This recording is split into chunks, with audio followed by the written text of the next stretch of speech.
굿모닝. 안녕하세요, 교수님. 너는 어떻게 이 병원에 모르는 사람이 없어? 사람들이 날 너무 좋아해. 슬기로운 의사생활에서 경이로운 인간관계를 보여준 이익준 교수의 한 장면입니다. 드라마에서나 있을 법한 캐릭터라고 생각하지만 사실 우리 주변에서 종종 발견할 수 있는 유형의 사람이기도 합니다. 의사라는 직업, 조정석 배우의 잘생긴 외모 때문에 현실에 저런 사람이 없을 거라고 생각하지만 성격과 인간관계만 살펴보면 우리 주변에도 저런 사람들은 분명히 있습니다. 스리생에서 이익준 교수가 보여주는 인간관계의 기술은 사실 생각보다 간단합니다. 병원에서 자주 마주치는 사람의 얼굴과 이름을 기억하는 것, 가벼운 인사말에 그치지 않고 안부를 물어주는 것, 상대방의 관심사 위주로 대화하는 것 등이죠. 우리가 의식적으로 노력하지 않을 뿐이지 사실 대단히 어려운 스킬이 있는 것은 아닙니다. 물론 모든 사람에게 좋은 사람이 되어야 한다고 말씀드리는 것은 아닙니다. 다만 인생을 살아가면서 인간관계가 중요한 요소인 만큼 사람을 끌어당기는 매력적인 사람에게서 그 사람의 장점을 배우는 것은 나를 한 단계 더 발전시키는 일임에 분명합니다. 그래서 오늘은 인간관계의 기술이라는 책을 가져왔습니다. 이 책에는 사람의 마음을 움직이는 인간관계의 기술들이 상당히 구체적이고 실제적으로 잘 정리되어 있는데요. 직장생활을 하거나 사업을 하는 사람도 한번 읽어보면 도움이 많이 되실 겁니다.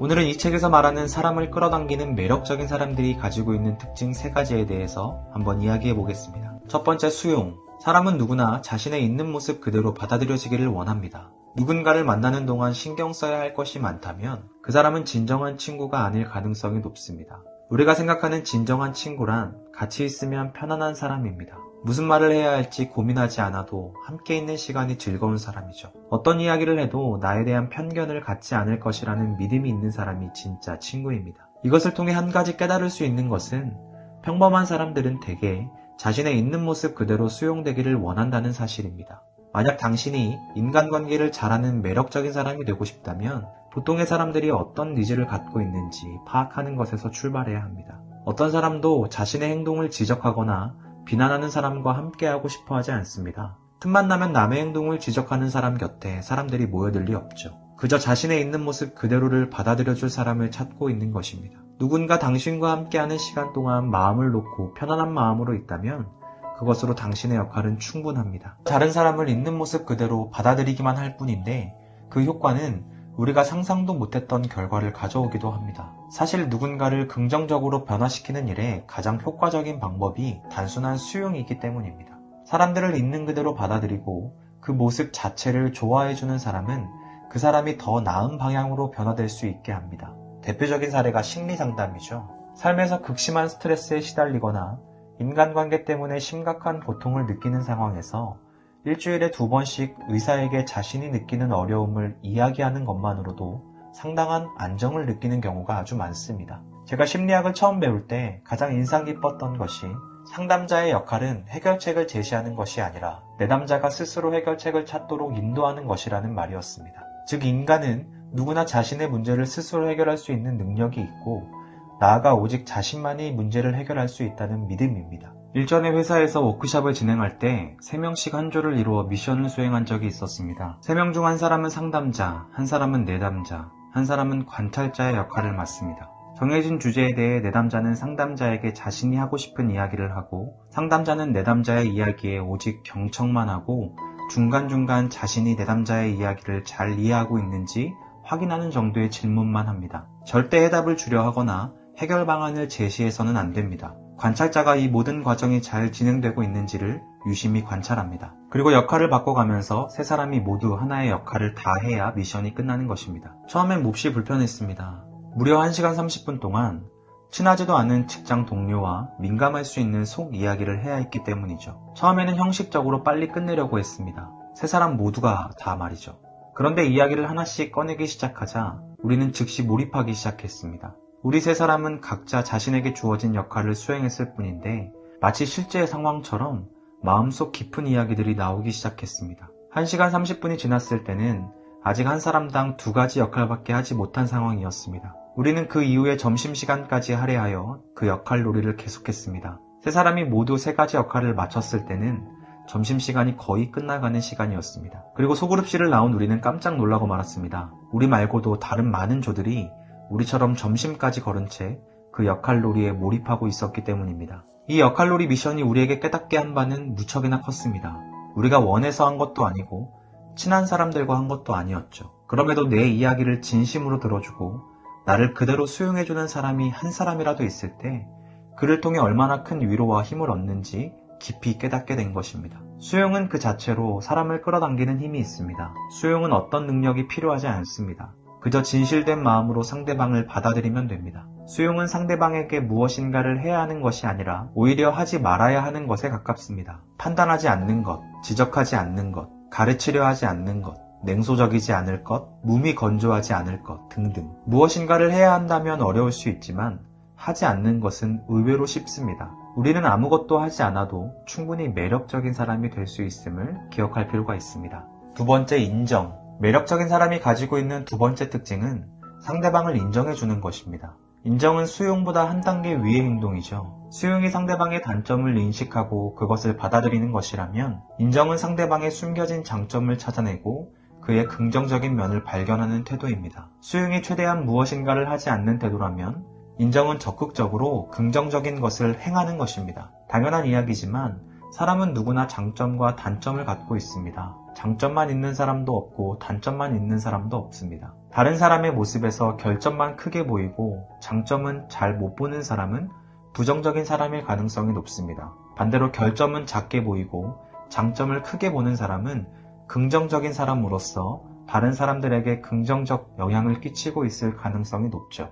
그러니 사람들을 끌어당기는 매력 있는 사람은 당연히 긍정적 마인드로 다른 사람에게 그 영향을 끼치는 사람입니다. 몇 해 전 아내와의 관계에서 인정의 위대함을 경험한 적이 있습니다. 아내는 나와 결혼 후 경력이 단절되었어요. 활발한 사회활동을 하던 아내는 주부의 삶을 살며 저를 내조하는 데 집중했습니다. 아내는 밝고 긍정적이어서 나는 그런 삶도 괜찮아 하는 줄 알고 있었습니다. 어느 날 아내는 내게 울면서 마음에 쌓여있던 감정들을 털어놓았습니다. 남편의 월급으로만 생활하다 보니 자연스레 지출에도 눈치가 보이고 자신이 아무것도 하지 않고 있는 것 같다는 생각에 마음이 어렵다고 말입니다. 이런 생각이 심해질 때는 자신이 세상에서 아무런 쓸모가 없는 사람인 것 같은 생각까지 들어 괴롭다고 했습니다. 저는 무척이나 당황스러웠습니다. 아내의 그런 우울한 감정을 전혀 눈치채지 못하고 있었기 때문입니다. 순간 저는 대체 무슨 말을 해야 할지 말문이 막혔지만 그저 평소 제가 갖고 있던 생각을 솔직하게 이야기해 주었습니다. 제가 아내에게 이야기해준 핵심은 이것입니다. 내가 받는 월급의 51%는 회사가 당신에게 주는 월급이나 마찬가지다. 이것은 단순히 아내를 위로하기 위해 듣기 좋은 말을 한 것은 아닙니다. 50%가 아니라 51%라고 말한 것은 분명 듣기 좋은 말을 하기 위한 의도가 있었지만 적어도 50%는 된다고 진심으로 생각했습니다. 왜냐하면 아내는 제 일의 꽤 많은 부분을 도왔기 때문입니다. 제가 하는 업무의 주된 피드백은 아내가 해주었습니다. 아이디어가 떠오르지 않을 때에는 아내와의 대화를 통해 해결책을 찾곤 했습니다. 무엇보다 사람을 자주 만나고 꽤 많이 그들을 집으로 초청해야 했는데 그때마다 아내는 싫은 내색 한번 하지 않고 나보다 더 그들과 좋은 관계를 맺었습니다. 아내에게 해준 말은 평상시 늘 하고 있던 생각이었고 진심으로 그렇다고 생각했습니다. 다만 한 번도 아내에게 말하지 않았을 뿐이죠. 그날 이 모든 내용을 아내에게 이야기해줬고 다행히 아내는 우울감에서 꽤 빠르게 회복되었습니다. 놀라운 사실은 그 뒤로 수년 동안 아내는 한 번도 그런 우울감에 빠지지 않았다는 사실입니다. 저는 진심으로 제가 하는 일의 절반 이상은 아내의 역할이라고 생각했고 그것을 인정해 주었을 뿐인데 아내는 마치 치료라도 받은 것처럼 그 우울감에서 완전히 자유로워졌습니다. 저는 단순히 아내가 제게 미치는 긍정적 영향과 실제 아내가 하고 있는 큰 역할에 대해서 인정해 줬을 뿐입니다. 그것이 전부였습니다. 아내에 대한 이 인정은 결혼 생활을 시작한 이후 제가 아내에게 한 이야기 중 최고의 말이었다고 생각합니다. 인정의 힘은 우리 일상에서도 아주 큰 힘을 발휘합니다. 인간관계의 기술 저자는 다른 사람을 인정할 때 반드시 기억해야 할 중요한 포인트가 있다고 말합니다. 그것은 겉으로 너무 확연히 드러나지 않는 그 사람에게 진정한 관심이 있는 사람만 알아볼 수 있는 그런 장점들을 칭찬해야 한다는 것입니다. 조각처럼 잘생긴 남자에게 잘생겼다는 칭찬은 별 의미가 없지만 세심하고 배려가 깊다는 칭찬은 상당한 의미가 있을 것입니다. 첫눈에 보이지는 않지만 관심만 가지면 충분히 볼 수 있는 것을 찾아내서 칭찬해주는 것이 상대방이 진심으로 인정받는다고 느끼는 것입니다. 세 번째, 중시. 마지막으로 매력있는 사람들이 가지고 있는 특징은 다른 사람을 높이 평가하는 것, 즉 상대방을 정말 중요한 사람으로 만든다는 점입니다. 세계적인 인간관계학의 고전, 인간관계론에서 저자 데일 카네기는 다음과 같이 말합니다. 인간 행동에 가장 중요한 하나의 법칙이 있다. 그 법칙은 언제나 다른 사람으로 하여금 자신이 중요한 사람이라는 느낌을 갖도록 만들라는 것이다. 사실 데일 카네기의 인간관계론은 이 한 문장으로 요약할 수 있기도 합니다. 다른 사람으로 하여금 자신이 중요한 사람이라는 느낌을 갖도록 만들라. 이것이 바로 중시입니다. 사람들은 누구나 자신의 가치를 인정받고 싶어 합니다. 누군가 자신의 진정한 가치를 알아주길 원하죠. 가식이 아닌 진심으로 말입니다. 모든 사람들이 그렇다면 진심으로 상대방을 인정해주는 것만으로 상대방은 자신이 중요한 사람이라고 여기게 될 것입니다. 인간관계를 잘하는 매력적인 사람은 다른 사람의 장점을 발견하고 칭찬해주는 것에서 그치지 않고 그 능력을 높이 평가합니다. 인간관계의 기술 저자는 상대방을 중시할 때 나타나는 가장 큰 특징으로 특별하게 대하는 것을 꼽습니다. 사람이 가장 자존심 상할 때가 습관적으로 취급받을 때인데 우리 모두는 특별한 대우를 받고 싶은 열망이 있기 때문에 그 반대인 습관적 취급을 받으면 자존심이 상한다는 말이죠. 20대 후반 집안 사정으로 인해서 회사를 다른 지역으로 옮겨야 하는 상황이 있었습니다. 그 회사에서는 3년이라는 시간 동안 일했고 이쪽에서는 그리 길게 일한 것이 아닙니다. 회사의 사정을 이야기하고 사직서를 제출한 후에 이사할 지역에 있는 여러 회사에 이력서를 넣을 준비를 하고 있었습니다. 어느 날 회사 대표님이 저를 불렀습니다. 그 회사는 직원만 100여 명에 달하는 기업이었고 저는 대표님과 회식 자리 말고는 만날 일도 없는 말단 사원에 불과했습니다. 그럼에도 대표님은 저에 대해 상당히 많은 것을 알고 있었고 제가 회사를 떠나는 것에 큰 아쉬움을 표하면서 자신의 친구 회사에 저를 적극 추천해 주었습니다. 이직할 회사에 면접을 보러 갔을 때 저는 깜짝 놀랐습니다. 대표님이 저를 추천하면서 우리 회사에 꼭 필요한 사람이니까 너의 회사에도 꼭 필요한 사람이 될 거다. 그렇게 이야기했다는 것입니다. 벌써 10년이 훌쩍 지난 일이지만 전 평생 그 일을 잊지 못할 것 같습니다. 성공한 사람들이 인간관계에도 성공하는 이유는 다른 사람에게 지대한 영향을 끼치기 때문입니다. 매력적인 사람의 인간관계는 다른 누군가의 삶을 송두리째 바꾸기도 하는 법입니다. 한 사람의 인생에서 평생 지워지지 않는 누군가가 된다는 것은 참으로 위대하지 않습니까? 여러분의 삶을 돌아보십시오. 여러분은 어떤 사람을 평생 잊지 못하고 계신가요? 아마도 여러분이 방황하던 시기, 여러분을 인정해주고 여러분을 가치 있는 존재로 여겨준 사람일 것입니다. 여러분이 이 세상에서 얼마나 중요한 존재인지를 일깨워준 사람일 것입니다. 저와 여러분도 그런 사람이 되어야 하지 않을까요? 오늘은 매력적인 사람의 3가지 특징에 대해서 이야기 나눠봤습니다. 영상의 내용이 좋으셨다면 구독과 좋아요 부탁드리고요. 알람 설정까지 하셔서 좋은 내용의 영상을 빨리 받아보시길 바랄게요. 시청해주셔서 감사합니다.